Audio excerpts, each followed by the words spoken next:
Welcome back to another episode of Father Time with De'Meco and Blair, a podcast where dads talk about balancing fatherhood, relationships, careers, and passions. I'm De'Meco, your resident first-time dad, navigating the wild waters of toddlerhood, and baby girl is loving saying the word no. No and Papa, as from what I No heard and Papa. on the phone call that I got with Ms. MJ. And I'm your play partner, host of Motion Country Cousin, Sir Winnie, a.k.a. Blair. And I'm the resident father to a 7-year-old who legit today took Animal Crossing from my house. And it made me feel like I needed to play Animal Crossing more. You know, like that feeling where you don't want to play with something until somebody else wants to. My kid, I feel like, just bullied me into my game. She did. She just stole my game from me. All that, the realization just all clicked. It all settled in. All right. Yeah. Joining us on the podcast today is none other than the CEO and founder of Little Sundays Golf, Jake Kuper. Thanks for chopping it up with us. I would have a bag around, but it's in Mayari's room, so I can't really wake her up during bedtime. Yeah. No, impossible. Thanks for having me, guys. So a little bit about Little Sundays Golf. Just a toddler brand I started, little golf bag that I wanted to make for my daughter. So this is what they look like we just talked about. This is Cruz. Hopefully trying to get it to the Masters. There we go. So toddler golf bags, we'll get into the creation of it and more of the backstory, because I know it's not I just wanted a bag for my daughter, so I know it's more to it, so we'll get into that. But this is our first time meeting. You actually you and De'Meco know each other on more of a daily level. Yeah, we talk daily. It's great. Yeah. I love it. Yeah. So co-workers, right? Yeah. Nice.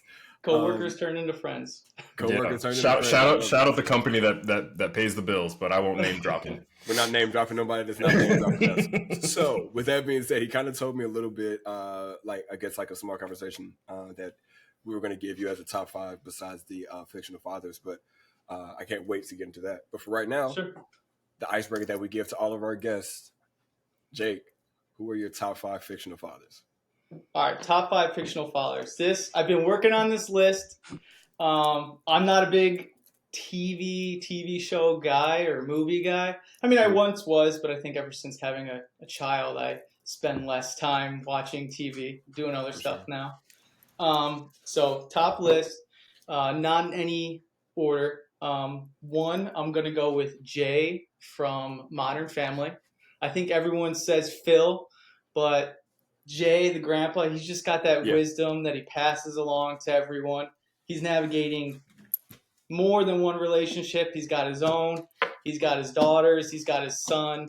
And then he's got his grandkids. So, great dad. Solid. 2 is Jack from This Is Us. That was probably one of the last shows that we watched together, me and my wife. So Jack, quintessential dad, twins, then he adopts a child, then he's just wrangling 3 childs as he's a great husband as well. So that is what I also look up to him, is he's not just a great dad, he's a great husband. Next one, I'd say Sonny from Big Daddy. He's not a dad, but he aspires to be a dad, and that's what makes him a great dad. Yes, it does. Love that. It's not the stepdad, it's the dad that stepped up. Yeah, he just steps in. He's like, "Oh, I got it." He's not so wrangle this kid, but he's like, I got this kid. Literally shows up on his front door, lets him just be who he is. He's just like, "What, you want to be called Frankenstein? You're Frankenstein. You want to go 30 packets of ketchup." Yeah. Yeah. The goddamn jet. So he's just a great dad. Even though, again, he's not an actual dad, but he aspires to be a dad. Next is, I know De'Meco's a big New Girl fan, or at least was. My next one is Schmidt. Schmidt eventually turns into a dad at the end of the show. And I was actually going through and watching some clips today, and I was like, it hit me, and I was like, he's kind of in my situation. Maybe, I don't know about you guys, but like, he's the first of the group to become a dad. Yep. So he's not only being a dad, but he's showing like Winston and what's Nick, Yep. and he's just bringing his daughter around, and they're getting to be familiar with a kid as well. So it's like low key forcing your boys to be dads or to be yeah, uncles. and that like all exactly. of your boys are uncles now. It's like quiet as kept. You now have a 1 month old. Yeah, three men and a baby type situation. Yeah, for exactly. sure. Yeah. And then my last one, and it's kind of off the wall, but my last one is fictional dad is kind of myself. Like, I never really thought, I guess growing up, I was gonna be a dad. Like, you always thought you were gonna be a dad, but you never really knew until it happened. And now it's kind of surreal. So I feel like I'm a fictional dad. Like, I'm just out there trying to do my best. Hey. I never really thought this would happen, and now I'm a dad. I got another one on the way, and it's crazy.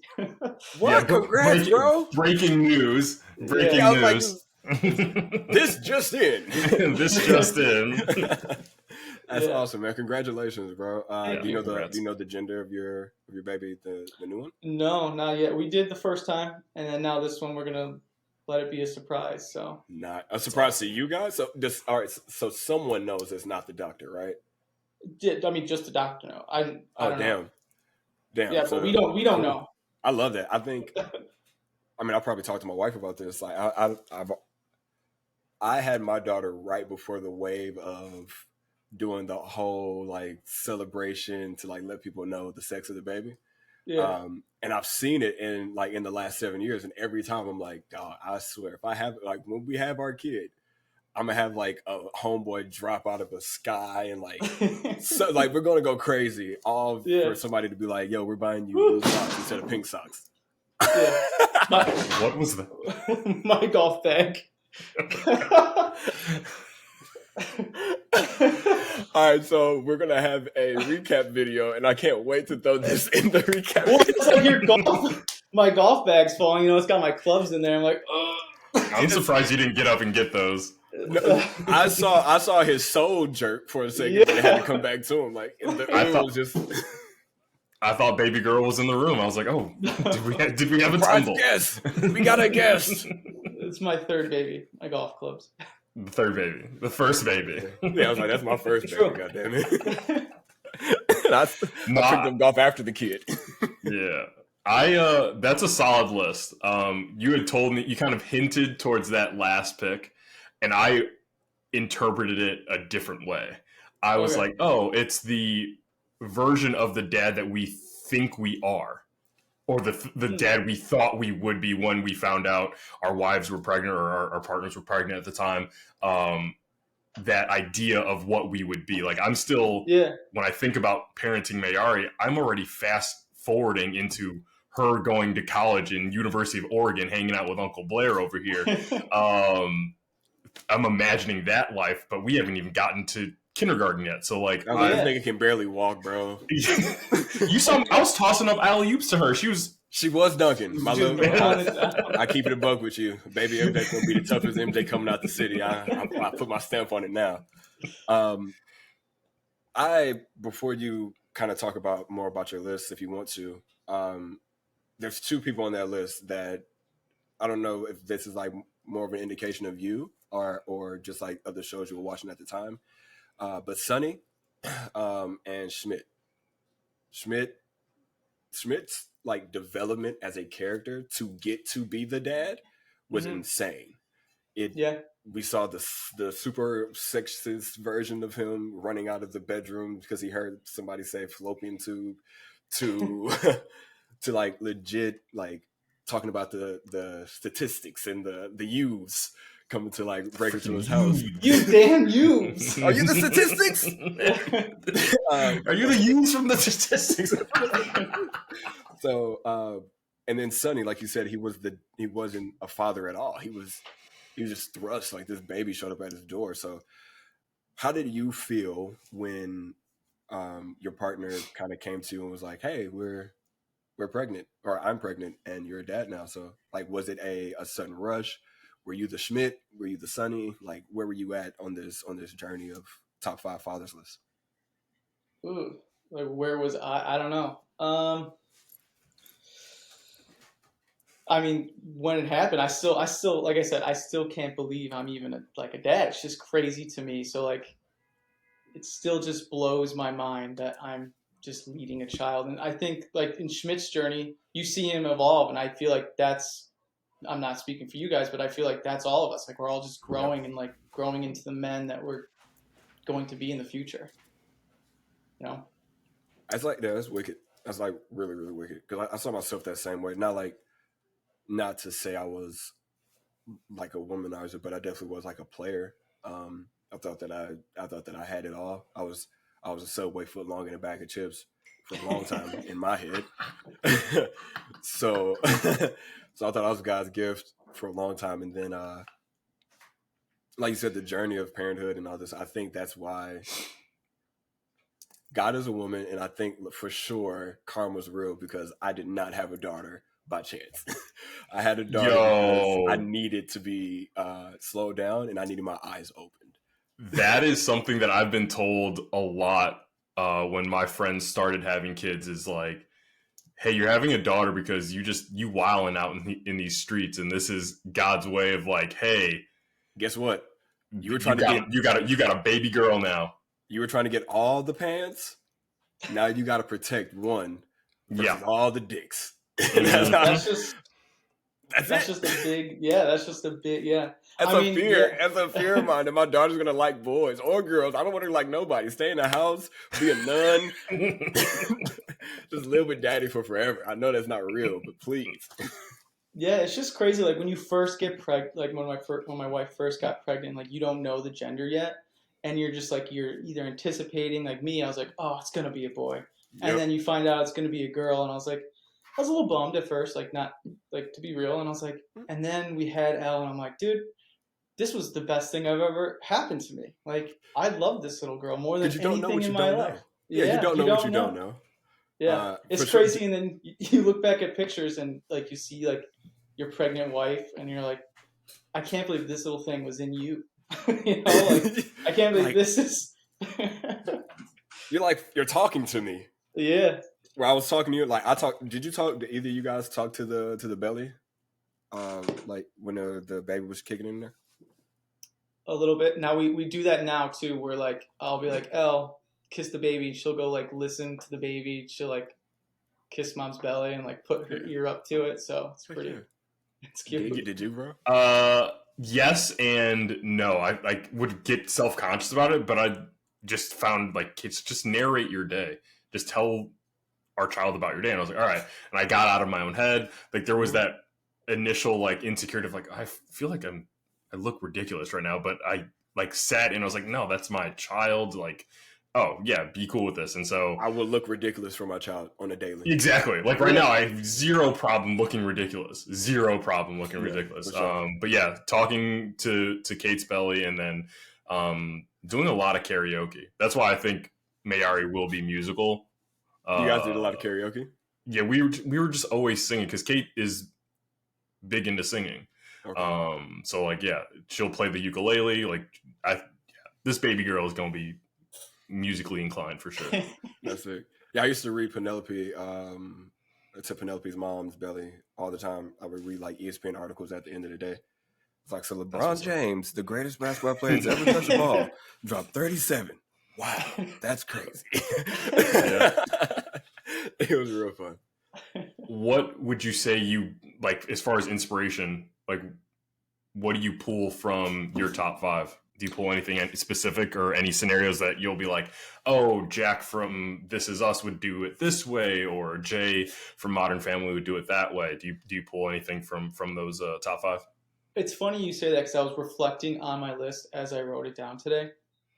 And the first one, like Jay and Jack, they remind me kind of like my dad. My dad's a very like, I wouldn't say philosopher. He just says a lot of like motivational speaks, and like he's a big like let me talk to you. So I think that's what drew me towards those guys.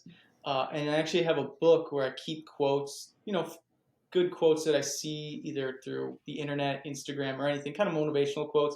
And one that I took from This Is Us that Jack said is there's never a late time to turn a day around. So like wherever happens in your day, you'll never run out of time to turn it around. Yep. That's a fact, bro. I'm teaching my daughter that now and myself daily. Like that's like a daily reminder for myself. Because there are moments where, throughout your day, like, you stub your toe, your boss says something, you have an idea, a thought, or a goal, and it doesn't get executed the way that you had it in mind. It definitely can turn it into what a lot of people say, and I hate the fact that we're a nation that says it, but it's like, oh, fuck my life. Oh, my life is ruined. And it's like, damn, yeah, but like, are you dead? Because tomorrow's still a day. Like you still, I mean, if you're not dead, you still got time to change it. Like it's still time to turn this thing around. Yeah, anytime.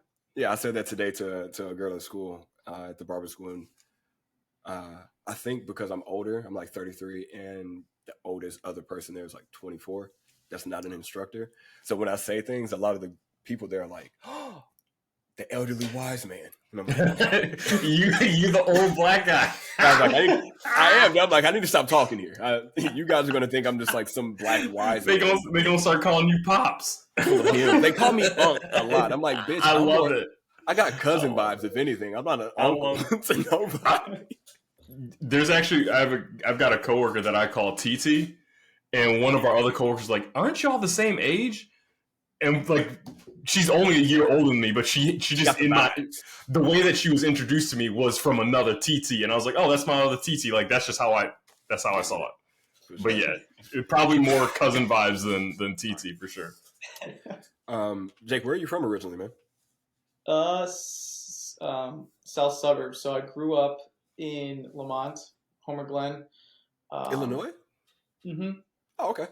So Illinois. We moved, me and my wife lived in the city for about 7-8 years. And then now we recently just moved back to the burbs again. Nice. Yeah. It's probably better out that way than downtown, especially with kids trying to like build a business and all that stuff. It's not there. De'Meco's not on that side. No, Hey, I would live down there if we had a little bit more room, De'Meco loves the city because he can see people LARPing outside of his back window. Yo, shout out the LARPers outside in Washington Park, Hyde Park. Yo, appreciate y'all.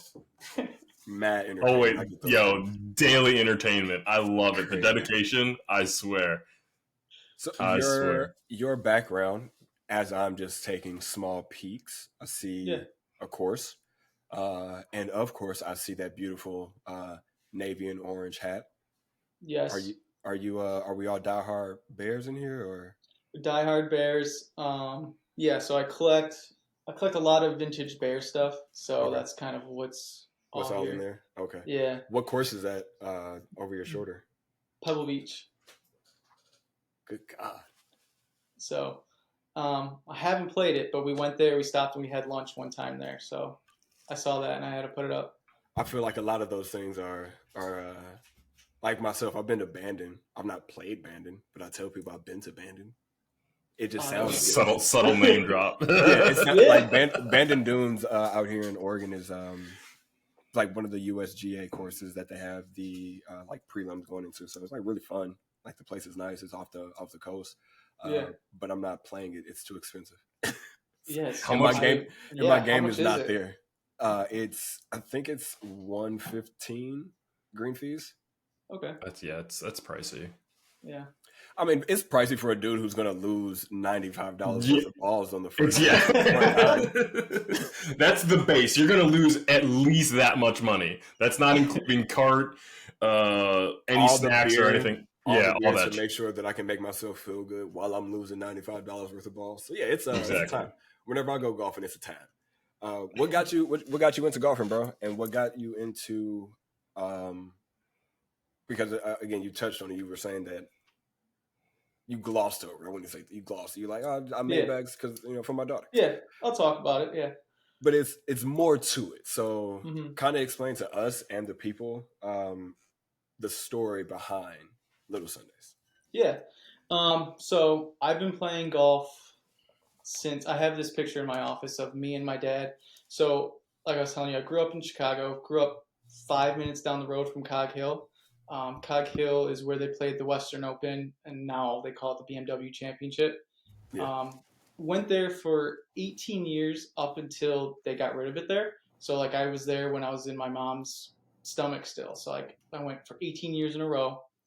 But I have this picture in my office of me and my dad actually have like little wooden club putting around on the putting green, and he brought me. So I've been playing golf ever since I was little. Um, and that course, Cog Hill, is kind of quintessential to my whole life because my dad would just bring me anytime we'd go to the range. He'd bring me to the range. Um, we'd go to brunch there.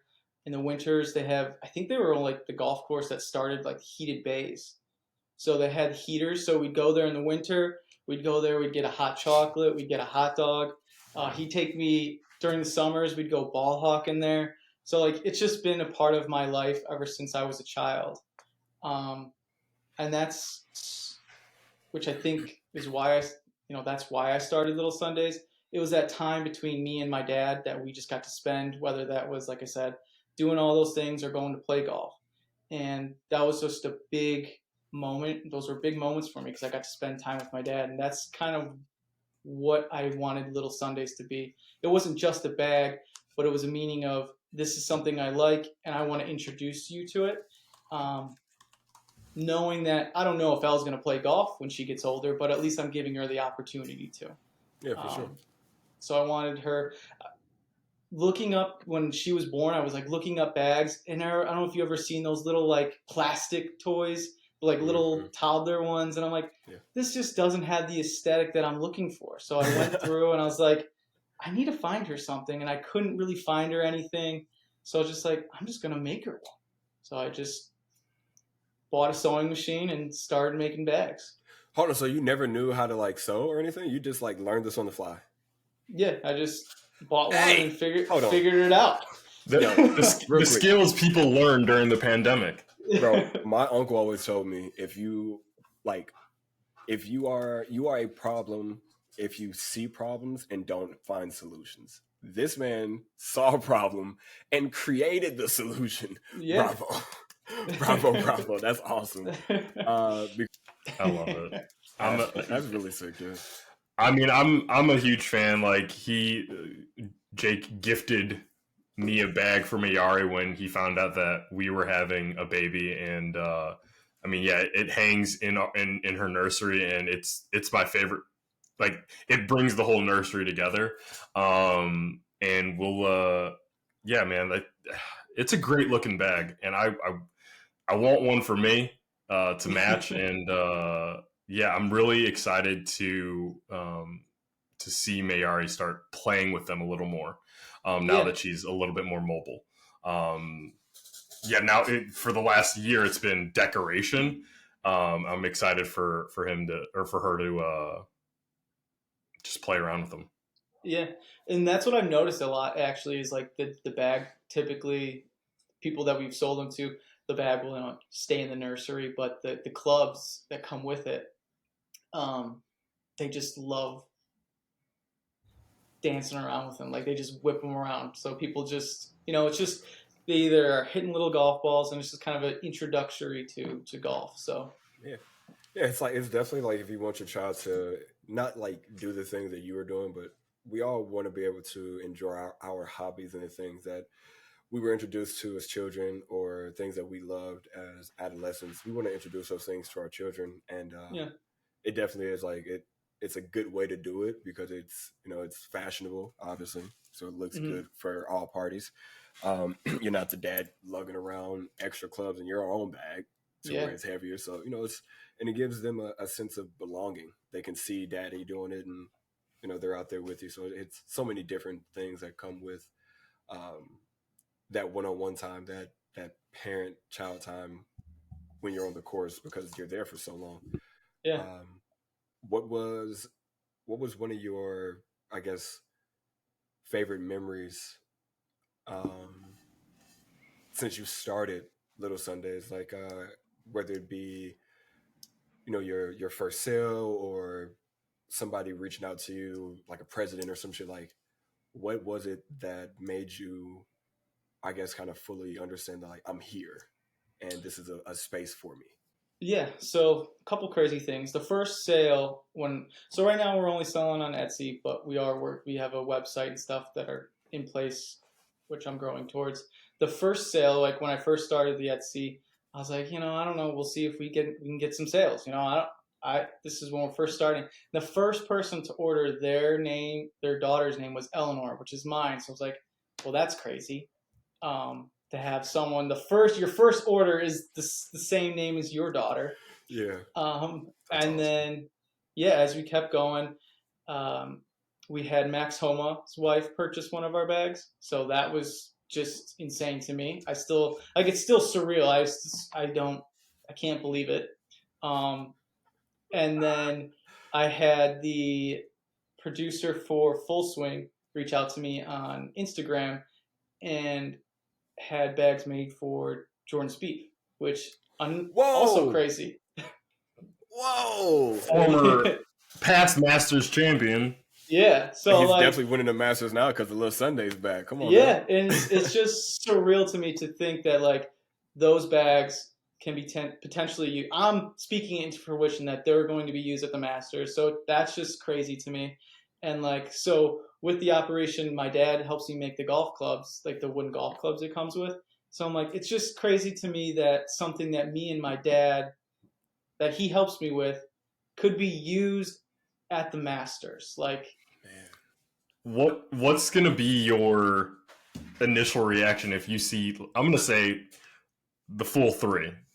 Homa, Koepka, Jordan Spieth. Like, what are you doing? What are you doing if you see those three bags on the par 3 contest, or God forbid, or whatever? Like, one of them win, and I'm seeing like Crew Koepka running up to the 18th green with his little bag to give Brooks a hug, or his little wooden club. That is so cute. Oh man, yeah.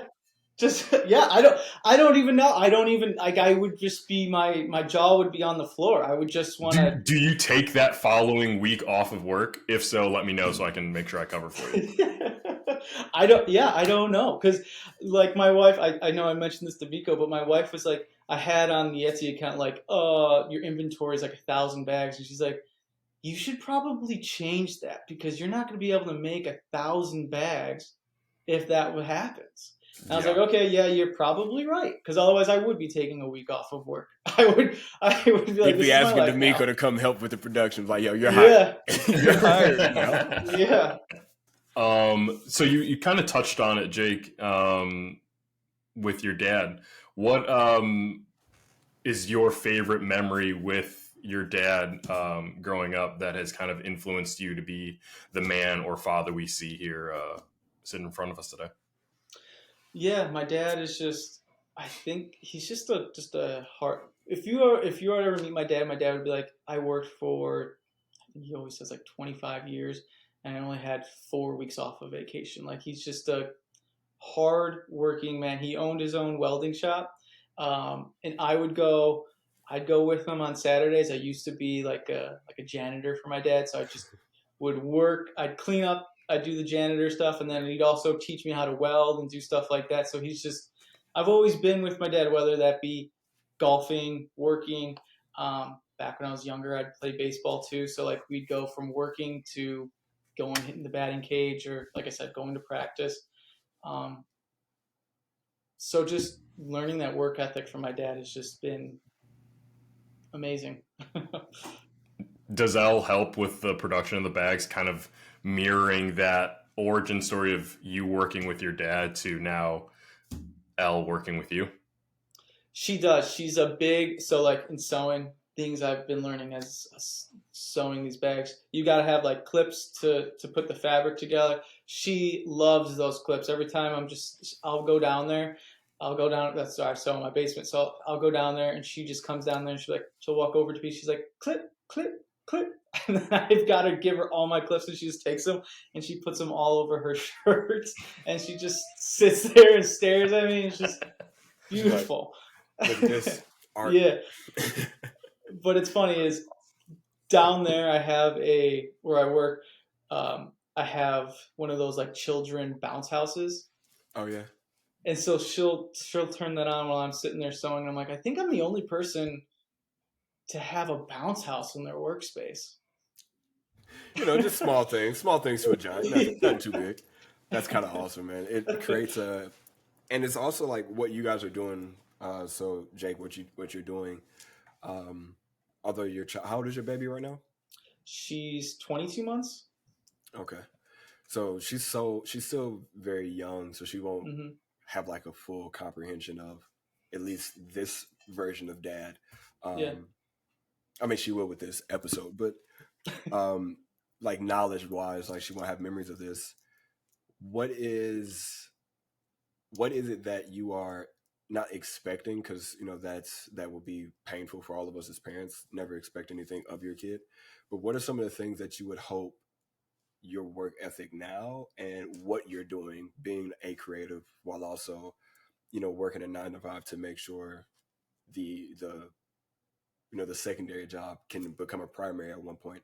What do you kind of get from her, or what do you want her to get from seeing you have such drive? Yeah. Yeah, I just want her to have that work ethic, but I also just want her to, like, when she grows up, to just do what she wants to do. Like, I'm trying to build Little Sundays into a household golf name within the golf industry, and I want her to realize that, like, anything that you dream can literally become possible. I know that's so cliche. Like, I always see these, like, I'll be scrolling through Instagram or Twitter or anything, and people are always like, you can do what you want to do. You just got to do it. And so I hope that she can learn that lesson, to see, dad's working constantly to try to build a better life for his family. And you literally can, whatever you put your mind to, you can literally do. Really, You just dude, got to get out and do it. it's crazy. It really is crazy. You just gotta jump, bro. Because, dog, it's crazy that you talked about that. Because I used to tell myself all the time, man, like people who think like that obviously had it made. Like they are coming from a sense of like privilege. Like how can you think so like arrogantly that you could just do anything? And then I became an adult, and I was like, yo, you can do anything you want. Yeah. Like who I is like legit? Who is going to stop you No, besides Mhm. you? I wish I learned that when I was younger. Like, Yes. I'm 30, turning 33 this weekend. Yeah, I wish I could talk to my 21-year-old self and be like, dude, just focus on what you want to focus on. You don't have to get mixed up all in the partying or Yep. anything else. Like, just do what makes you happy. You don't have to get outside yourself to feel like you are included. Yeah. This is a father time motto. The people that matter matter. The people that don't. Like Yeah. Don't. I wish I could have told myself that when I was in like high school, because I the version of me in high school fell in love with the acceptance of others, Mm-hmm. and that was just a poison for a very long time until I became an adult. So yeah, I just that's the one thing I would tell myself is like, bro, just the people that matter matter, and just like go for everything that you've wanted to do, because the Do only you person think that's stopping you is you. Do you think that changed? Like, do you think? I guess, when did you realize that? Did you realize that when you had your daughter, or did you realize that before you had your daughter? It was legit like right before I had her. I started to become more open and like expressed myself more. Um, I didn't have therapy at the time, but I like tempted with the thought of going to a therapist and figuring out like the whys to a lot of the things that were going on, like in my life, or like why I Mm-hmm. was acting the way I was. Um, but no, like once I had my daughter, the full realization of like, all right, it's feet to concrete, belt to ass, to everything we do from now on. Like we're beating the old version of us every single day to then be a better person. Not for me, because I don't care about me. Obviously, I spent 23 years not caring about me. Yeah. Now this person needs me to care about them and to be a better person for her. So yeah, it was definitely right before my daughter was born, and then right as she got here is when oh shit, like just clicked. this is a person. Like for mom, it was always a thing. So I think I want to ask that question to both of you guys. Like, when did that become a thing for you? Like the fully realization, like we knew we had sex. We knew that we were having a baby because we saw the test. But like mom has that initial connection from the jump. When did that connection hit for you? Whew. I think it was, I think right when you go to the hospital, right? Like right when you it's like go time. Like in my experience, we were moving from the city back to the suburbs, and we moved all of our stuff. And that night, my daughter came, so we had to get back in the car and drive back downtown to Northwestern. And I think it's that like moment, like when you're in the hospital, you're like, all right, this is real. You gotta make sure. Well, I gotta go out to the car, make sure the car seat's in. Wasn't expecting this. Like you gotta. We had all the hospital bags packed, but like at that point, that's when you know things are about to change. So like, I'd say on the way to the hospital. On the way to the hospital, on the way to the hospital, I remember telling my wife, her name's Chelsea, that this is our last car ride as just me and you. I wish I would have took a picture. Although that's one of like the regrets I'll have is that I didn't take a picture. But I know in my heart that I at least said it out loud. Like this is our last time where it's just you and I. But that's also like, do you really want that picture, or do you want that core memory? I don't know. Maybe.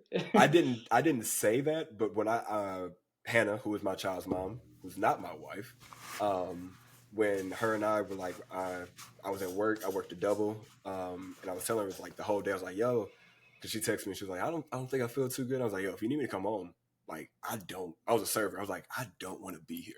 So if you need me to come home, I can tell them that your water broke and I can just be home with you. She's like, no, let's just wait it out. And she was a trooper. She was in labor from 11 o'clock when my shift started until like 9 or 10 when I got home. And even then she was like, hey, if you want, like, take a shower, go outside and smoke a joint if you need to. But I think your daughter's going to be here tonight. And I was like, I don't need to smoke. What are you talking about? Our kid? I'm just like jumping around. And like, to her, it was, she was already, again, fully realized. She was like, I've been dealing with this all day, dog. Like, don't come here and change the vibe up.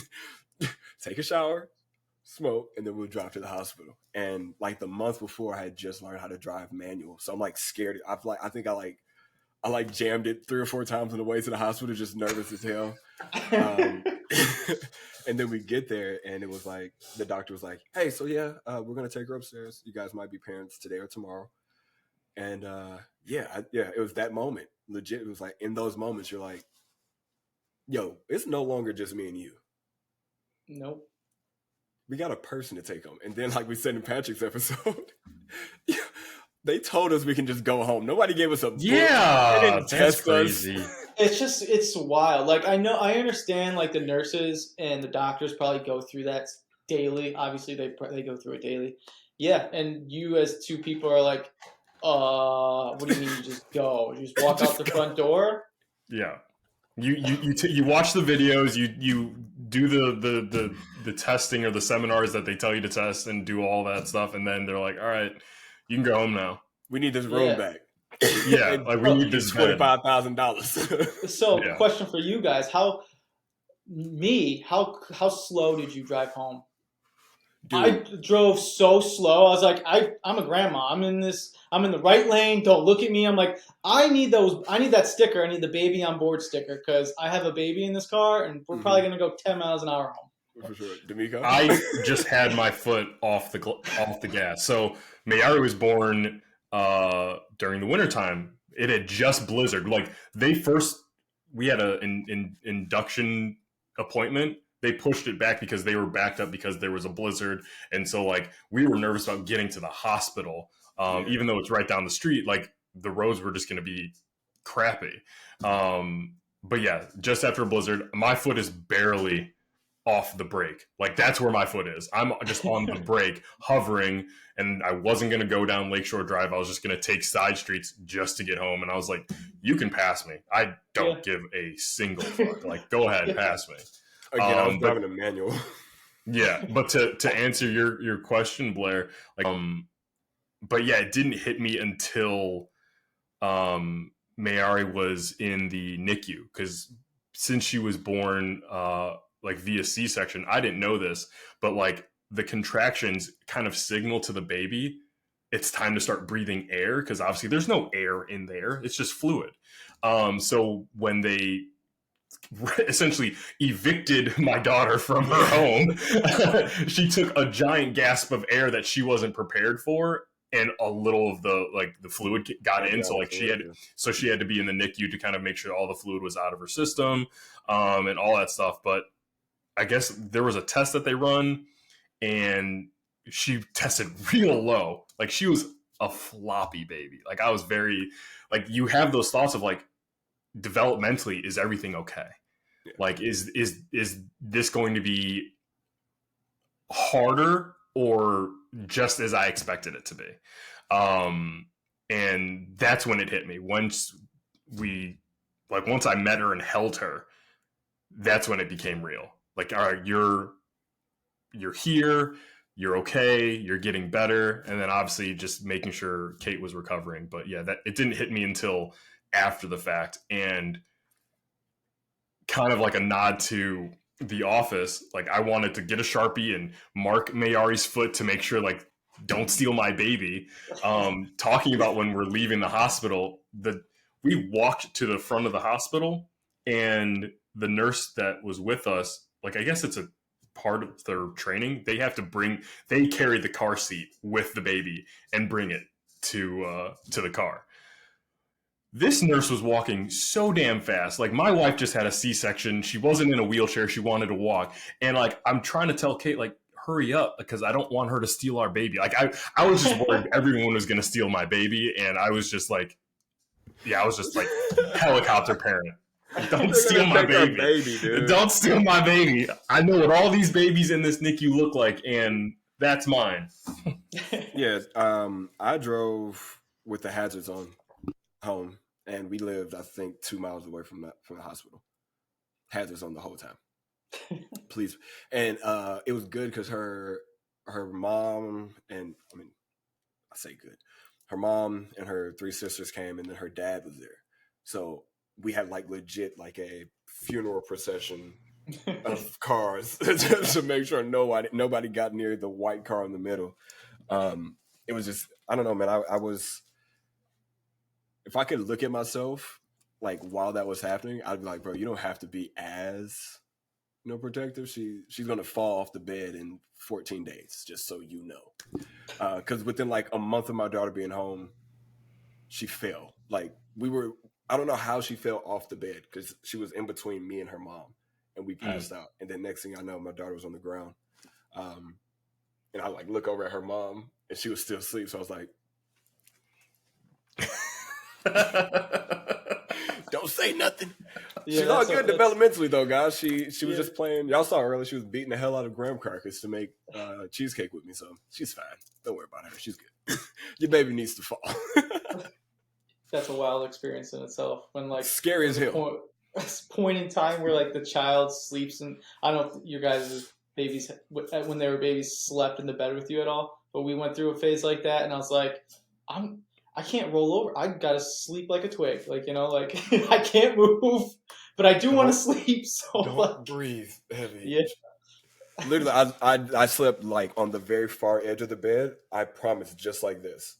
Because I sleep in I sleep like this, diagonally too, like spread out starfish diagonal on the bed. So I was like, I had to be like this. And it was, it's those moments where like, am I going to squish her? Like, how soft is her head? Like, very soft. Very soft. Obviously, but very soft. To like, see the little pulsating. Yeah. Jesus. Yeah. And Penelope was born a month early, so she kind of has slight jaundice. But when I didn't know this, and it might not be for all babies, but they say for babies of mixed race, 90% of the time they're going to have like some type of slight jaundice, or they just have to be under a little heater. So she was born in the summertime too. So that's why I told you earlier, bro, we had her ass in the sun all day because the doctor was like, yeah, just expose her to a little bit of light. I was like, a little bit? Yeah. Blinds open. I'm gonna have to ask my mom if that was because you said 90% of mixed race babies experience that. That's what our doctor said. And our doctor's also in Yeah. Oregon, so I don't know like what her 90%. Her 90% might be different. I don't know. 90% of Oregon babies. Yeah, 90% of us babies in Oregon because we don't get the sun 85% of the time. Got it. Jake, I'm gonna pivot here and go towards a lighthearted question that you and I have had this conversation, and I know you're not prepared for this. Ooh. Top 5 chips. We're gonna get it on the record. Top 5 chips. Yes. This is a big conversation because I'm a big chip guy. So like, hey, real quick, hold on, real quick. You've gotten excited 3 times so far. The bag falling, yeah. the chips, and when we first got on, I love this man. I love him. The chips is a big debate because I know what De'Meco's is, and I don't know if it's considered a chip. Oh well, do not bring mine into this yet. I was like, Okay, you give us your list. De'Meco? Give us your list first, and then we'll. I don't know if it's like in order, but just give us your top 5. Flamin' Hot Cheetos, big Flamin' Hot Cheetos. I was saying the Jay's barbecue, ruffled ones are good. Doritos. Which Doritos though, bro? Oof, I'm a nacho cheese. I thought I was about to hear that Cool Ranch slide out of you. No, I'm not. That's my wife's. She likes that, so it's always like you can't go to the store and buy two bags of nacho chip or Doritos. I don't know. This is an off the wall question. It's not, bro. When he told me this early, he was like, "Yo, this man has he has a thing with chips. We're gonna ask him the top 5 chips." And I was like, "Oh, I can't wait because I think we can be a part of this too. This might be the only one that we actually are a part of." Big snack guy. I do like salt and vinegar chips, but they're not top 5. This is a hard question off top 5. I feel like I have to go to the chips. We could settle down like top 3 because I think you got to start doing some research once you I start feel like at 4 and 5.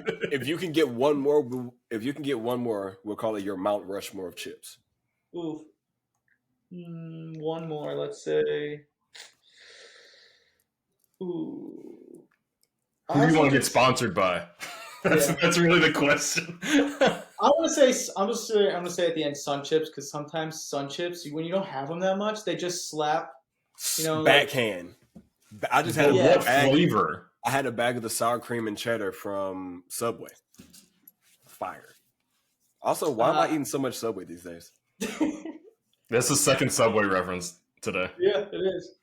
I don't know what's in the red bag. I'm not sure what is that. Like garden salsa. The garden salsa joints. Those are backhand too. Yeah.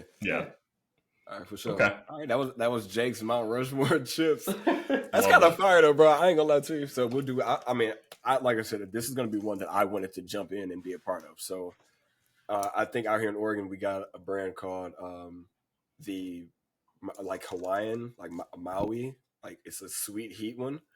Then we got Cool Ranch Doritos. We got the Frito spirals. Forgot like barbecue spirals. The barbecue ones. That's my top. That's top, but I'm like, I don't know if that's a chip. goat. That's goat chip. That's top tier, cause like it's goat chip. If it's a battle between, oh, bro, it got flavor in it. So much flavor. That's why I like the Cool Ranch. And then to finish it off, it'll be just like the OG Flamin' Hot. I don't know. I was so excited about this list, dude. I was thinking about this list for so long, and I got chips for days in here, bro. Like we could have went the queso ruffles, we could have went the Japanese Fritos, like the same exact ones we're talking about, but from Japan. Like those are crazy good because they actually taste like barbecue sauce. But yeah, thought that was fine. De'Meco, that's what's up. What are yours? I mean, like I just said. Yeah, like, you only got one. This is where the debate starts with me and Jake, because does not believe that the Frito honey barbecue twist is a goat. I'm standing on this. This is LeBron and MJ. This is like, I will die on this hill. It is the goat of chips. I promise you. All I'm saying is I don't walk into the store and like, all right, you're coming home with me. Like, it's not. That's like... exactly what I'm doing. If I pass it, I'm like, yeah, I can buy those. Yeah, my bad, girl. I forgot. My bad, Shawty. Come here. Come here. Yeah, like I'm leaving with. I'm. What did Denzel say? I'm leaving with something. I'm leaving it with something. I'm leaving it with something. I'm from around the way. I'm leaving. Yeah. And I was thinking about this, so I wanted to ask you guys a question. I think I'm not fearful for being in front of the camera or being on a podcast like this.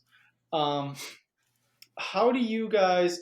I guess I want to limit my screen time when it comes to being a dad. You know, I always don't want to I want Elle to live life and not just behind a screen. So so it's like being in that content, trying to make content for myself is like, I don't want to always be in front of the screen. And for Elle's childhood memories to be like, oh, daddy's always on his phone or we're always taking videos, which it's fine. But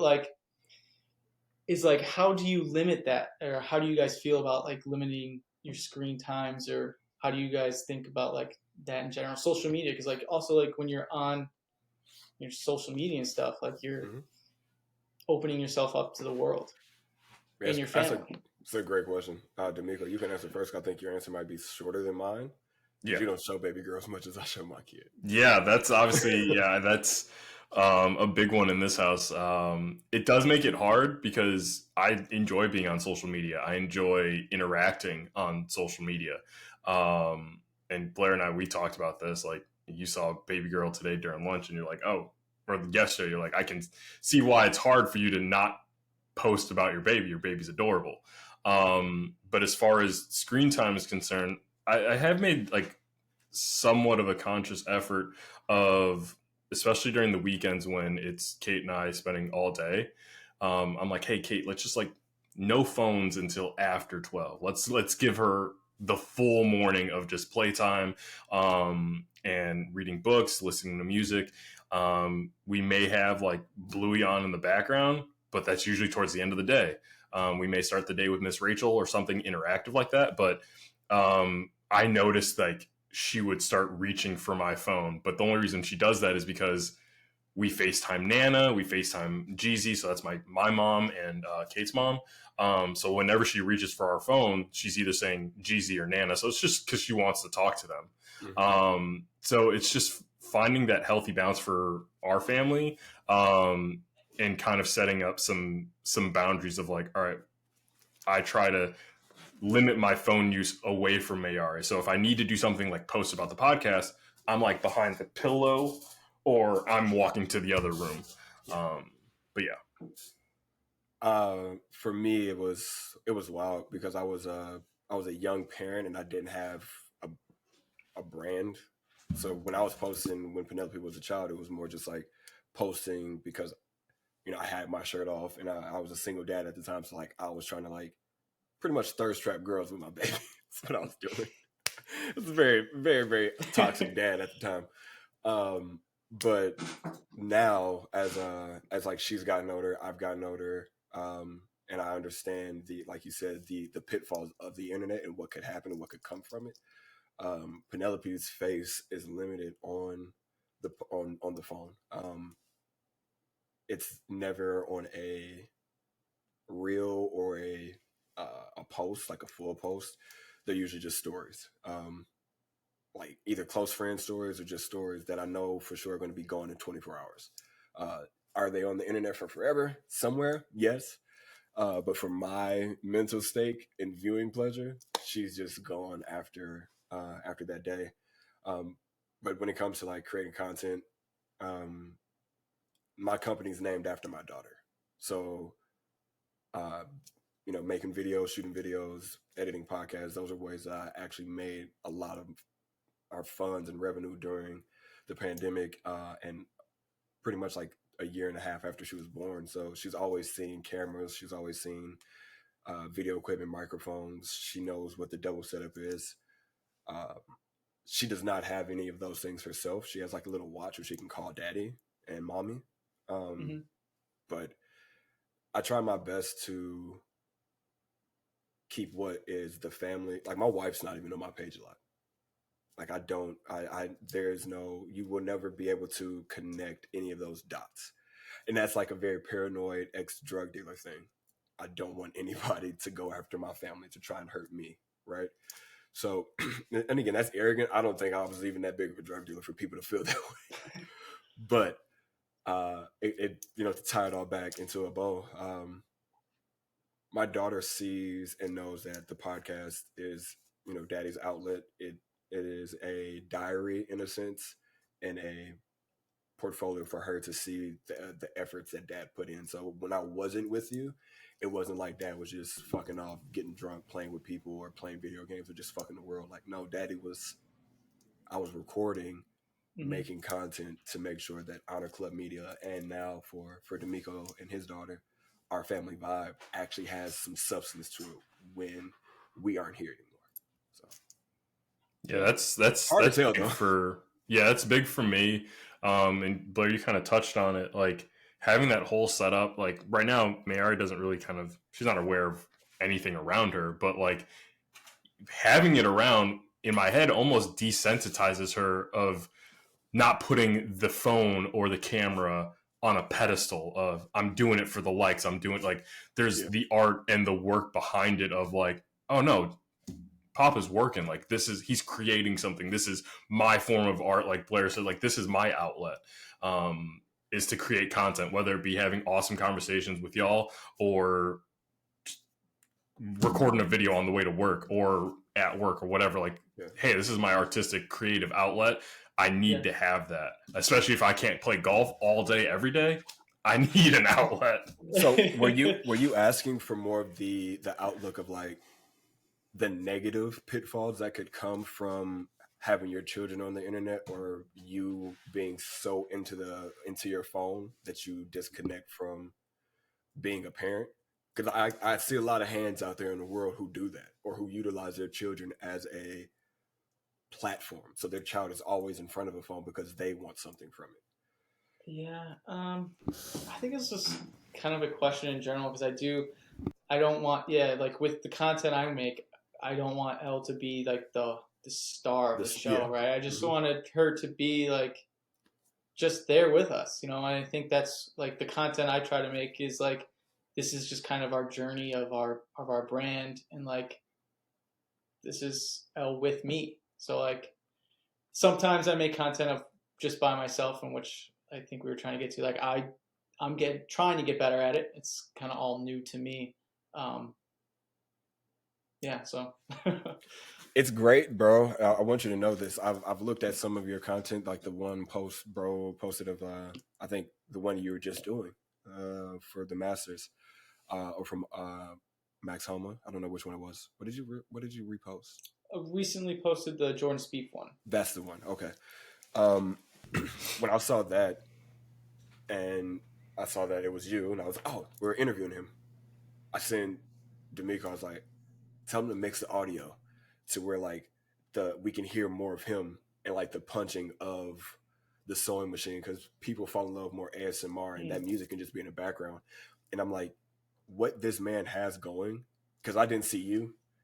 I didn't see, anything besides your work. Your work and your voice did all the talking for you. You could have sold, like if I didn't know who you were and I was in the market, you could have sold me on just the bag, like just the man behind the bag. The story of the man behind the bag sold it. So I don't think for what you are doing, would it be amazing for your daughter to be on a post? Yay! But I don't think it's beneficial at all. I think what like your story with what you just told us about where this started from, with you and your dad being on the course, to you wanting it to be like that with your daughter, and for other fathers and mothers out there, that's good dope. That sells itself. You don't have to add any bells and whistles to that. I promise. Like, you ain't gotta add no bells and whistles to that at all. That thing gonna sell. Yeah, so it's just got to get more. And that's another learning thing. Like me, I've never really been into the content game. So like just you saying that, like that's information, that I don't have. I think a struggle with my current also setup is like, I'm making the bags, and I got to also do that, but I've got to teach myself on how to make better content as well. Mm-hmm. So like Yeah. It's all right that now, I'm journey, just bro. learning everything. Everything's coming at me just Real from quick. everywhere rather than like. Patrick Hardy, you remember that conversation we had where you said you wanted to introduce a space where you could work with other creators? I introduce you to other creators. Other creators. Right here. Wherever, Right here. yeah. What do you like about this guy at work, bro? Like, what is it about De'Meco that I guess you gravitated to? Boy. Or and I'll why leave for would this you? part. I'll leave for this part, guys. He still has his headphones in. Yeah, Don't let him I think I've told this to De'Meco. You know, I enjoy. Yeah, I mean, from the pandemic, we started off in the pandemic, and we were just working together, and I think our friendship has evolved, going from coworkers into friends. But the one thing that I like about De'Meco is that he always has a positive attitude, which is a very hard thing to do these days. I told De'Meco one time, I was like, you kind of have the same attitude as my wife. You guys just both think that everything is always going to work out. And it's just crazy because in my mind, you know, I'm always sometimes thinking about the negatives. I'm like, oh, what if this happens? What if this happens? And De'Meco's always just like, yeah, but what if it doesn't? What if it just goes your way? You know, like that shit. He does it to me. I hate it. yeah. So it's just like It's rubbed off, and but I fucking hate it.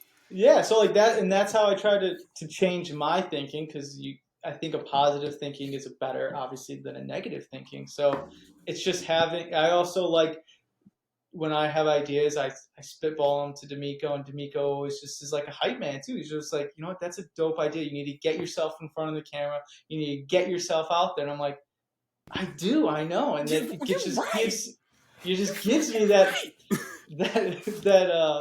confidence, you know, to like to do that. So because I'll tell you this: when he told me about your bags, and he told me that Max, Brooks, and Jordan have one, he's like, Blair, I told him like, you may want to take the week off after work, and I was like, the week after, nigga, take the week of off, boy. You are you might the pocket might be heavy. Hey, work. I come in when I want to come in. I told him, yo, don't be surprised if you get a phone call saying, hey, we got an extra ticket for the Masters. Can you get down here? It only takes one. It only takes one. Hey, like people travel at the drop of a hat like nobody's business. Whoever's sending that ticket, just know itinerary for Jake. He has a team working with him. 3 tickets. I need 3 tickets. 3 tickets. He got a team of people.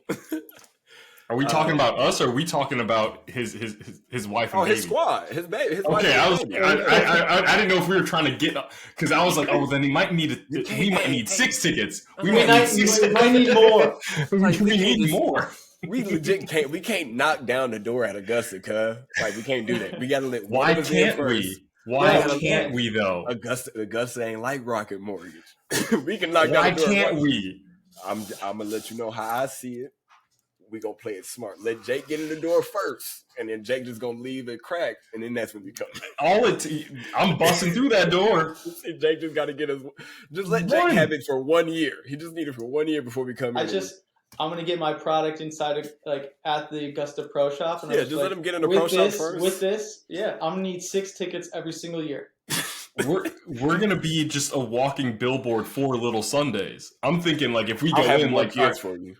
Exactly. All my kids got bags. I was like, I'll make more kids for you to have more product. My wife is shaking her head now. She said, what? She was like, who are you talking about? With all of the stuff that you got going on, Jake, Little Sundays, work,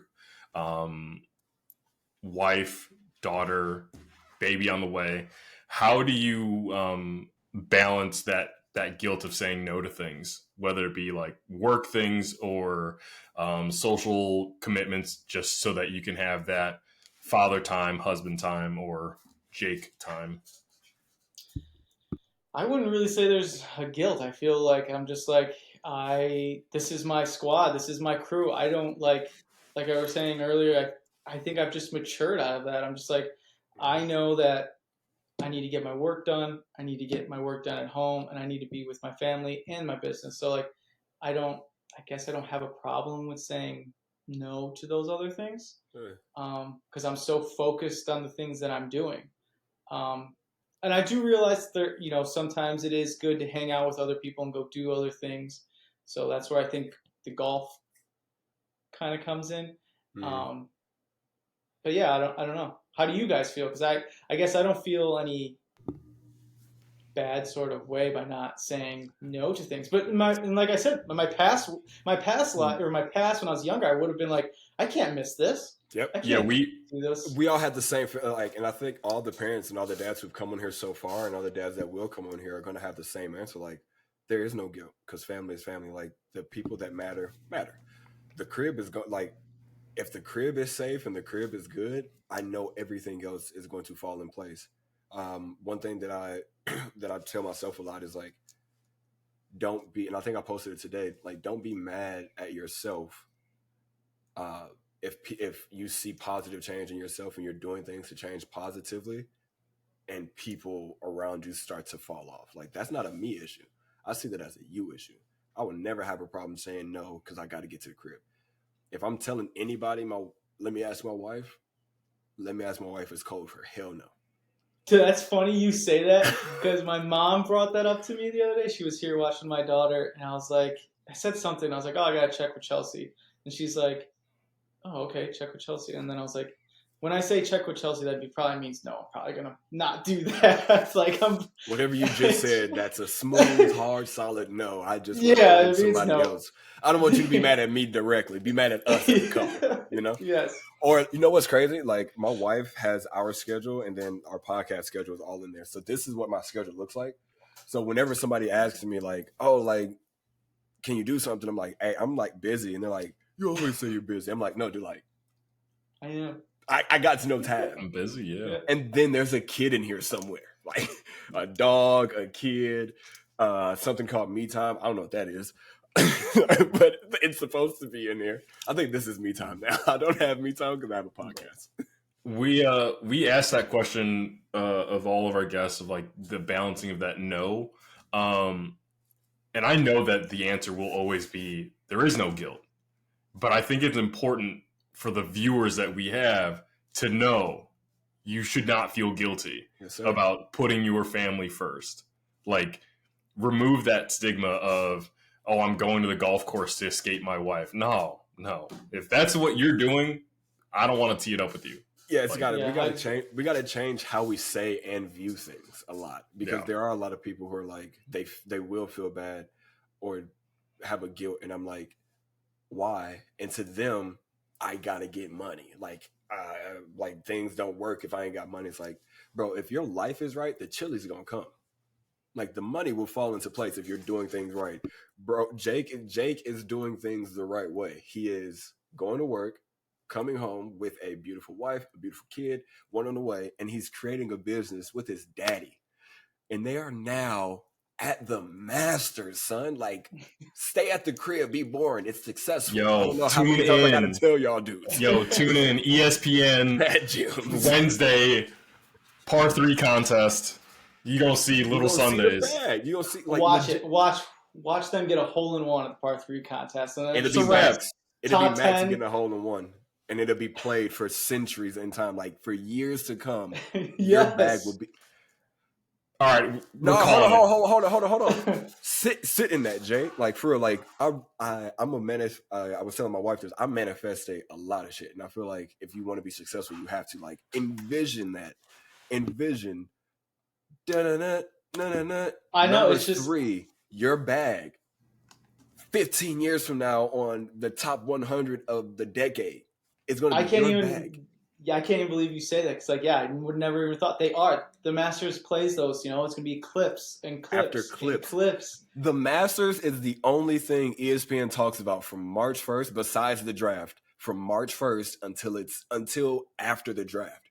They will talk about the Masters. And March Madness. Minus women's March Madness more than men's. But yeah. March Madness, the Masters, and the draft. You are a part of that trifecta, and you're a part of Masters history. You are, bro. Like, sit with that. And it's unfathomable. It's just crazy to me. Yeah. I'm sorry, I ain't mean to call you nigga like that. You're a friend now. It is though, bro. Like it's about as real. I know that Celsius can you keep picking up? It's real as that. Like it's already done. That it's fathomable. If the movement is already in place, I'm just living it now. You living it out now, dog. Like that's crazy. We're gonna look back. Like I'm gonna look back at this podcast. Like right. Like this podcast is a way for documenting our lives. Like I'm gonna watch this and be like, they knew it. They knew it before I knew it. Like you just said it, and I didn't even think of it like that. Bro, when your documentary comes out for Little Sundays, they'll play this part and be like, "Hey, that black man was saying some stuff. that old uncle had some knowledge." Yeah, Uncle Blair. What up, but I know that you said De'Meco's the hype man, but that's like that's always been my thing. Like always and forever. I'm a ladder holder. I am nothing without the people around me. And I feel like when you grow up, you get to choose your family. Like when you're out of your mom's house, like you get to choose your friends who get to grow into family. So why wouldn't I ladder hold and shout from the mountaintops how great my friends are and how great my friends are doing? So for me, bro, that's a great friend. Yeah, for me, bro, we screaming that shit from the mountaintop. Little Sundays. It took me a while. De'Meco's repping the master stuff. I just connecting the dots. Yeah, he a little smart with it. You know what I'm saying? We know when this is going to drop. You know I know exactly when we're dropping this episode. Yeah. I should have put my hat on. No, I'm not. I mean, I want to kind of pause right there. Like Blair, you had mentioned it. Like you manifest. Like you like sit in that. Jake, you told me the same thing. Like Jake told me when we were about to either record or drop our first episode. He's like, bro, like, think about that. Like, you're recording or you're dropping your first episode of a podcast that you're creating something. Yeah. And it was the first time it became real. Like, yeah, I mean, I put content out, but like, there was no production behind it. Like, we are on all streaming platforms. Fuck your shit. Like, that's crazy. Fuck your shit. That is crazy. Like, what a world. What a world. And you know where this came from? You can do anything you put your mind to. You come up with an idea and you just do it. You execute. The only one stopping yourself is you. Execute, bro. Like being consistent. Toby Nwigwe, you're gonna be on this podcast, bro. I'm telling you, that man said that his plan as a rapper when he first started was to put out one song a week. Put out one song a week for 10 years. And if in 10 years he hadn't hit the people or reached the platforms that he wanted to, then he knew that he actually tried something and dedicated himself for 10 years. It took him one because his purpose was being his passion was to make purpose popular. Like whatever it is that you are doing, do it to the best of your ability because somebody out there needs that. Unless whatever you are is a whole ass nigga, then change. But other than that, like do everything that you're doing to the full of your ability, bro, because somebody needs it. That's what made me start my podcast the first time. My very first episode was me talking to the camera myself, nervous as hell because who am I talking to? Yeah, it's a weird feeling. But somebody will listen, and that conversation, I had a bunch of my homies like, yo, bro, I'm proud of you for talking about yourself like that. But like, when can you teach me how to play golf? I'm trash, but let's go right now. I got 2 extra sets of clubs. Like my goal is to put my people in a position to where I can hold their ladder and be proud of the birds that they become. Whether I'm good or not, I want y'all to be great. That's it. The homies got to win. When the homies win, I win. Facts. Duh. Facts. That's big. I thought when you were like, you know how this started? I thought you were about to say Winnie the Bish. I thought we were going to have a Winston plug. Nah. We're not going to get more plug this pod. But no, that's how, I mean, it did. It's when you came on Cousins, Let's Talk About It, it was your actual first ever time being on somebody's podcast. And I told you the same thing I told Jake. Let's just have fun with it. We just talking. It's just me and you right now. So like, who knows if anybody sees it? But right now we're talking, and I'd like to get to know you. Yeah, that's what this is. And he saw my name on Discord, which is Winnie the Bish, and he was like, "Is that a New Girl reference?" I was like, "Yes, sir, it is." I was watching a bunch of, like you said, I was watching a bunch of New Girl clips the other day, and he was like, the scene where he was like, "Me and Nick are lovers on the down low." Theodore K. Mullins, why don't you tell him how it really goes down in Out of apartment my 4D? house, woman. That's one of my favorite ones. Negro spirituals unchained. Oh my god, great Loose scene. these chains on this Oh, woman. man. Oh man, that was awesome. Flesh on flesh. What are some of your hobbies, man? Besides creating the content that you create, or that you're going to start creating, but what's some of your hobbies? Biggest one, golf. Yeah, I mean that's I think my only other hobby. I've got like today. I got downtime on lunch. I went outside, hit some golf balls in the net, just worked on my swing. Did it a Y'all little look bit like a after golf work. net at your job, bro? Yeah, it's just in the garage. No, not at our job. He was working Not from at the home. job. Working from home. Yeah. I was like, brother, what? If we did, I was like, I'm moving. Yeah, rap. It's like I'm moving to Chicago if we can do that. Like, let me work with y'all. I have no experience, but I can make a resume. I'm gonna take up smoking to have a 15-minute smoke break. Like, yeah. I need my breaks. Why are you sweaty? I don't know. Yeah, exactly. Why you always come back sweaty? The other hobby, I guess, I do like going to the thrift stores. I thrift, so I try to find vintage bear stuff, vintage bull stuff, any vintage stuff. So I'm Nice. into the vintage stuff. What is one of your, like, if you could right now in that room that you're in, you said you got a lot of memorable things in there. Excuse me. What is one of the like things that you're like, I wasn't expecting to find this when I went out, but I found something hella ultra rare, or this was something that I loved when I was a kid and I was able to find it as an adult? One thing that I did find, I found like a bull starter jacket, which I kept. Got one of those. Super cool to find. But I did find a left-handed Scotty Cameron at a thrift store one time. Oh, wow. Yeah. So that I ended up did something because it just wasn't my style. But like to find a Scotty Cameron out in the wild was just crazy. Yeah, I mean, yes, that definitely is. Red dot? Red dot? I believe so, yeah. Sheesh. As the kids would say. Dude, I'm an old man, bro. I gotta say, as the kids would say. I can't be. I have. You can't be sheeing for real. I have nothing. Unless one of y'all little homies is a parent, I have nothing in common with y'all. Nothing. I'm not Drake. I'm not trying to connect with y'all, niggas. No. Well, what are your guys? What's your hobbies? Besides golf. Shit. What is? I like That's to game. what I'm saying. I like to game a lot. I stream outside of this. I shoot music videos. I like to go on hikes and take pictures and shit. I frolic, yeah, bro. I frolic in public. What up? You frolicking? We frolicking out here. I used to play Madden all the time until the pandemic hit, which is so wild that I just literally was like, oh, I'm gonna stop playing. I flipped it. I was like, oh, I'll stop playing video games. But like today, I was like, I don't know, the Bears are starting to do good. It's starting to get some people. I could go play some Madden again. Hold on, let me ask you this before De'Meco answers his hobby question. Keep or trade Fields? I think you got to trade him, only because he's going to want money, and you get a new quarterback on a rookie deal, so the team can be good for longer.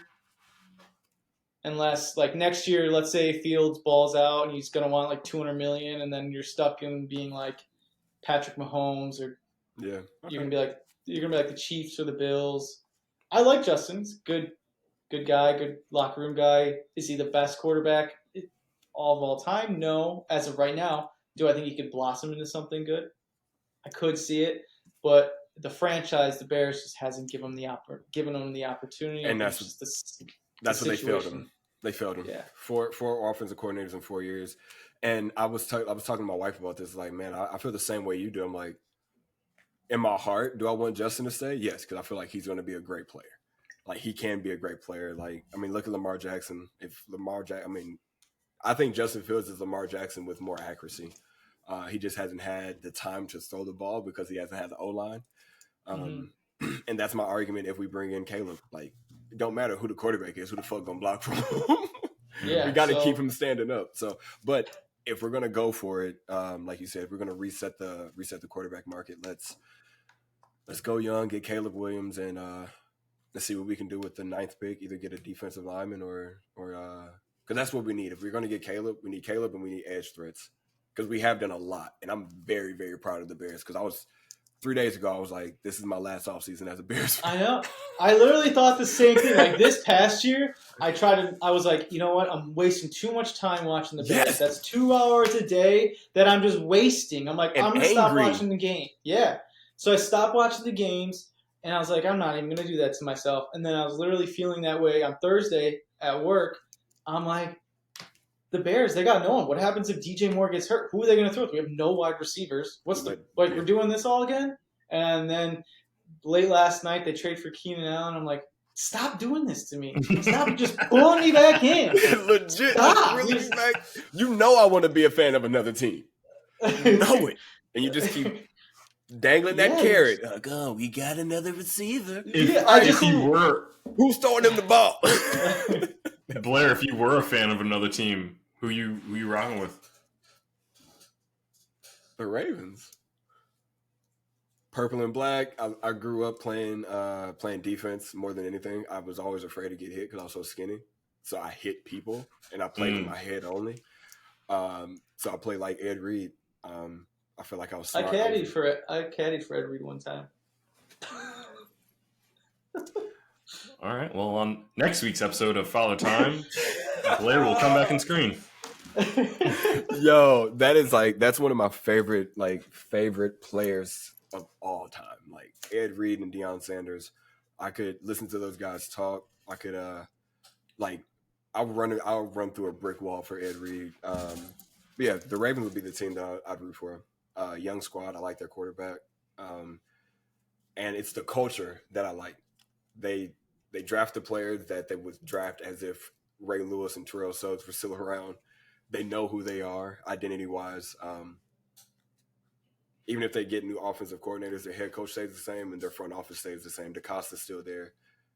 And they don't have like a 119-year-old woman and her kids running the front office that don't care about football. So. That'll be gone soon. Fingers crossed. I don't wish death on anybody, but like 100-some years old, man, come the fuck on.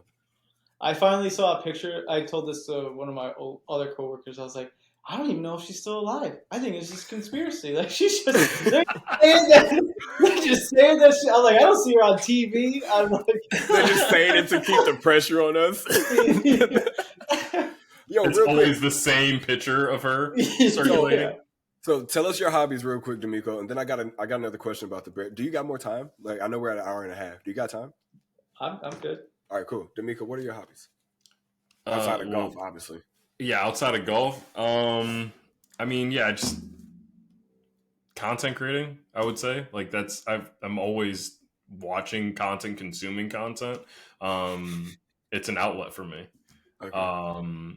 But yeah, other than that, I mean, I'll throw on Bluey. Like Matt, yeah, well, that's parenting, but also, yeah, it's a hobby because I mean, I'll do it right now. Do it. Wow.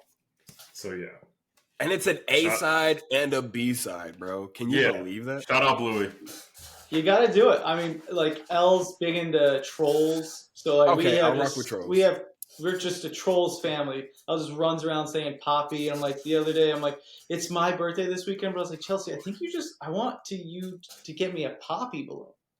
So I just know that I can see Elle super excited because that makes me happy. When is your birthday? Monday. Nice. My wife's birthday is St. Patrick's Day. Nice. Yeah. Happy pre-birthday. Yeah.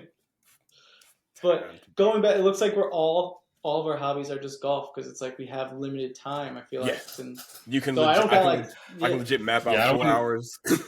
Yeah, I mean, I like work out. Like that's not a hobby. That's just mental health. Shit, I gotta do to make sure I'm not going crazy. Exactly. But so the Bears were planning on moving to Arlington Park. They demolished the horse track, Yeah, the horse track. all for them to just stay. And this is what pisses me off. It's publicly funded right now. They hired Kevin Warren because he said that he can get us a privately funded stadium in Arlington Park. That never went through. Now we're about to have a $2 billion stadium that's publicly funded in Chicago. How do you guys feel about that? Or how do you feel about that? I know you're not in the city, but are you excited about the new stadium, the direction that possibly could happen with the Bears? Yeah, so one thing of my dad being a welder, he actually did like railings at Soldier Field, so it's kind of cool. Like my dad always kind of hung his head. He's like, "Yeah, I helped build Soldier Field." So like growing up, I was like, "Oh, that's just cool." Like um, but I think the move out to the suburbs, I think they need to do it only because there's more space. I do like the Bears in the city because I'm like, I don't know, it's just I've always seen them in the city. Um, like on the water, like that's just a great spot for it. Like For the just to squad, be for like sure. like going there and just like fair weather. Bear weather, But baby. then we did go up to Lambeau and I'm like, I don't know, this kind of whole like market they got around like the field and like the activities, like they have simulators actually Oh yeah, around Lambeau, around like in the bar area at Lambeau Field. I'm like, that's they pretty could sick. probably make so much more money out in the suburbs, like in a sense of having that room to Yeah, add things like that. because you could definitely have like a what do you want to call that thing? You could have like Bears Land or whatever you want to call Yeah, it. fair, yeah, whatever that, yeah. But yeah, because that's what Tennessee's doing with their new stadium. I Mm-hmm. saw an AI rendition of what they think it will be like if they stay in the city. They're still looking to do it, so they're looking to buy the space next to Soldier Field, the parking lot and McCormick Place, and then build around there. And then obviously the introduction of the casino in Chicago. Like they're trying to build it to be like similar to what they have with the Bucks in Milwaukee. Which they should, man. It should definitely be like. I mean, we are a very passionate fan base. A lot of people talk about how Philly's passionate. It's because the Bears haven't been relevant in a while. Like you wanna go to a place where you're gonna get good food, experience culture in the city as you walk around, as you move around. Have some nice, inviting, warm people who are going to talk shit to you with all the love and kindness in their hearts, and then go to a game where if you do happen to be wearing a color that's not navy or orange, hey, good luck. Specifically green and yellow. Yeah. Do you know how hard it is for me to live in the city of Eugene? The Ducks are That's right, literally yeah. green and yellow. That's green and gold. In my head, I see it different. In my head, I see it different. No, they're bright yellow, brother. If I turn this hat around, this is bright yellow. Can you rock like highlighter yellow jerseys that they have? No. Everything Oregon that I have is black with a green O. So you're an Oregon fan then? No, I'm an LSU fan. I'm married to somebody who's an Oregon fan, and we live like a mile away from, like not even a mile away. I live like 15 minutes away from the stadium, like a nice walk. Wow. So it's De'Meco and I talked about this before, but like we don't really have college teams. Like I don't really root for a college team. And I think like one thing as being a dad I would like to see, hopefully if Elle goes to a college one day, it's like I'd like to have a team to root for. Yeah. Big time. yeah. That's dope. LSU Tigers. That's cool. Yeah, it's a beautiful hat, man. If I want to be stylish or if I just want to stun on people, or flip it inside out. Whatever you want to do, whatever you want to do. But yeah, we are I told Penelope already. I've been telling her since she was 4. The only school she can go to is LSU. But now that I'm married to my wife and I've been to a few Oregon games, I have friends who play on multiple sports teams or coach on multiple sports teams. Oregon is now an option. So it's either we stay in Oregon or she goes to Baton Rouge. But I will not be paying for any other school. I say that arrogantly, like I'm paying for college. This nigga better be an athlete or be smart. Get a motherfucking scholarship. A motherfucking I told Chelsea the same thing. I was like, she's a Cubs fan, I'm a Sox fan. I'm like, I just can't do this whole White Sox thing anymore. I'm gonna stay a fan, but I'm like, Al, if you want to be a Cubs fan, just go ahead. You don't need to do this to yourself. I'm not gonna put you through the pain I had to get put through. Yeah. Man, it's bad, bro. We all are like, and the Hawks too. Everybody's a Hawks fan. Yeah. Our city is too good for us to not be fans of the stuff that's in our city. Which again, Chicago, what the fuck are we doing? Let's get it together. You had mentioned it, like with what they're doing in Milwaukee or in Tennessee, like having those villages or that attraction around the stadiums. Chicago doesn't do that. Like that's why Wrigley is as popular as it is because there's stuff to do around Wrigley. Comiskey doesn't have that. United Center doesn't have that, and Soldier Field doesn't have that. Like it's in the museum campus. Well, it's in the museum campus. There's so much space around the museum, but I'm not going to the Field Museum before a Bears game. No. Unless you make it an event, like it's something like Night at the Museum type shit. But like, yeah, it's never going to be that. Really quick, just because I do want to get this question. I don't know much about your upbringing or your wife's upbringing, but I do know that two people coming together raising a child can be difficult. But two people coming together to raise two children who we're going to have two different personality types is going to be a much more difficult process. How do you guys handle how do you both handle I would say, the inner battle? Because one person's parenting style not has to win. Yeah. How do you mesh those ways to where one parenting style isn't winning, but you guys can both become the parents that you've always wanted without feeling like Chelsea's losing something and you're gaining, or vice versa? Yeah, I feel like that's funny you talk about that because I have talked about that recently with her. I was like, I'm like, I don't want to like coddle Elle all the time. I want her to like learn things on her own because like as I've learned in life is like when you fail is when you learn the most. So if like you're over being, let's say, a helicopter parent, like they might not be able to learn as much. So I think what we do is just kind of talk about it. At least like I'll bring up a point. I'm like, I think you should have let Elle do that today. Like I know she can do it. She doesn't need to like be helped up the slide. I know if you give her that confidence and give her that opportunity, once she gets it the first time, she's gonna do it the next time. So it's our like baby's kinetic. She's gonna get it. It's like so. It's like I think just what we do is just talk about it, or at least bring it up. Because if you don't, then I feel like you kind of just start resenting each other in a little bit.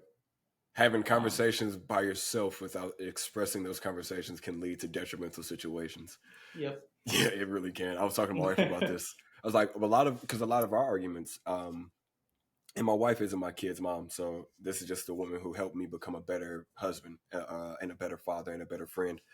But I was telling her, I was like, a lot of our arguments before were because I had zero understanding of how to express what I was thinking in my head, communication-wise, to you. So instead of me explaining to you in detail without making you feel stupid, like what I wanted, I just said it and expected you to know everything I meant. Yep. And that ruined us. That had us in a bed for a week, not talking to each other over something stupid that if you ask me at this exact moment or her, neither one of us could tell you. But I can tell you that I spent a week next to the person that I love the most, only talking to her about what we're going to eat for dinner, serious shit about bills, and our dog. You know how insanely idiotic that is? So, hey, young men out there right now who are in relationships with women, like he said, let's talk to your person because it's better that way. For real. It really is. Like I do that a lot. Like if there is something I'm internalizing, I'll internalize it because I have to formulate my thoughts and make sure that I'm communicating them effectively. Because I realized that earlier in my relationship with Kate, I wasn't communicating effectively for her to understand what I was trying to get across. Like, Blake, this about like when we start talking, both of us start a statement and not realize what we're going to end with until we've actually ended the statement. I was realizing that with Kate. I was just like talking for the sake of talking. I was like, all right, let me have this in the best possible way. Let me have this conversation with myself a million different ways so that I can formulate my ideas so that they're easily understood by my partner, so that she understands where I'm coming from, which doesn't defeat the purpose of the conversation. And yeah, we'll have those, like Blair and I have those moments now. Oklahoma, like, all right, we're just going to be honest. Like, do not judge me for what I'm about to say or how I'm about to say it. This is literally the only way I can communicate it. And so Kate knows, like Kate will know, like, all right, I'm going to listen to what you have to say and not jump the gun and just hear your words and try to my best to understand how the tone that you're trying to convey. Communicate. That's all it is. Yeah. Sure. Like, I know like marriage and parenting is hard, but it's damn easy when you communicate. I'm sorry. Like, it's so easy. People say it's a job, and it definitely is, but it's only a job if you don't work at the things that you need to work at. Yeah. If you go to your job and you know that you're supposed to be the electrician, but you're trying to do shit that the cook is doing, are you doing your job? You might be at work. Know your role. But are you know your role and shut your mouth, jabroni? With that, old school rock right there, baby. We don't want to keep you for too long, bro. We know we can talk to you for hours. At least I know I could, and I know De'Meco and you guys do talk for hours. We want you to get home. You are home, excuse me. We want you to get your family. I told him I wasn't going to talk to him today because I'm like, we got to save it for the podcast. Like, you can only call me about work stuff. Nice. I tried. I broke that. I was like, Hey, man, so did you see I do it to him, too. Don't worry about it. So we tell each other, like, all right, we'll talk about it at the production meeting on Tuesday. And then I'll call him Friday, Saturday, Sunday, Monday. And then on Tuesday, when we actually get to the production meeting, we have nothing to talk about because we talked about everything already. But what is one piece of advice that you would give to a parent or father that is at your exact stage with one child at 22 months and another one on the way, still trying to figure out himself to figure out everything else? What would you tell them? Yeah, I think it's funny. I kind of thought about that today as well.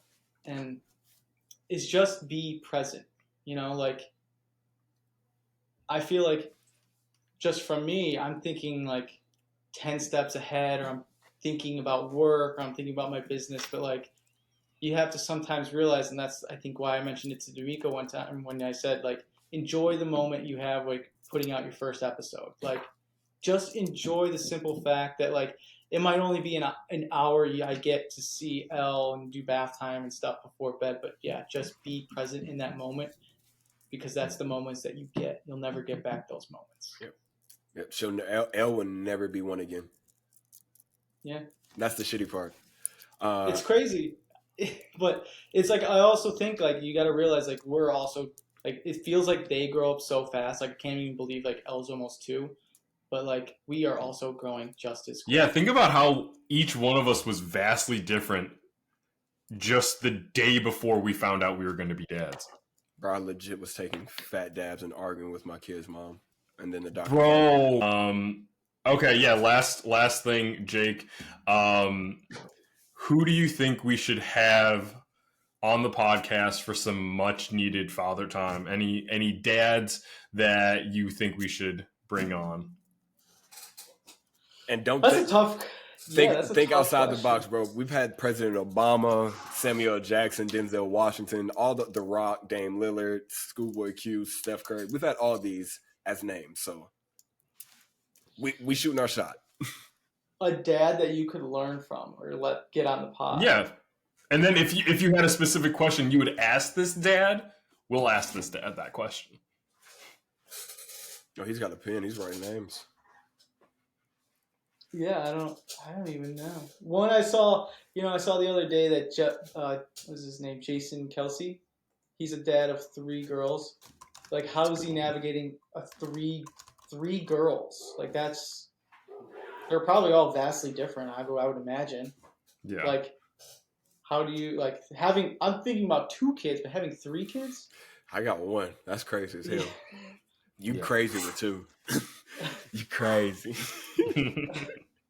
Oh man. All right. So Jason Kelsey. You know what's crazy? Yeah. I've been in his DMs heavy, so let's try and see him and his wife. I'll put his wife up. Yeah, we'll do that.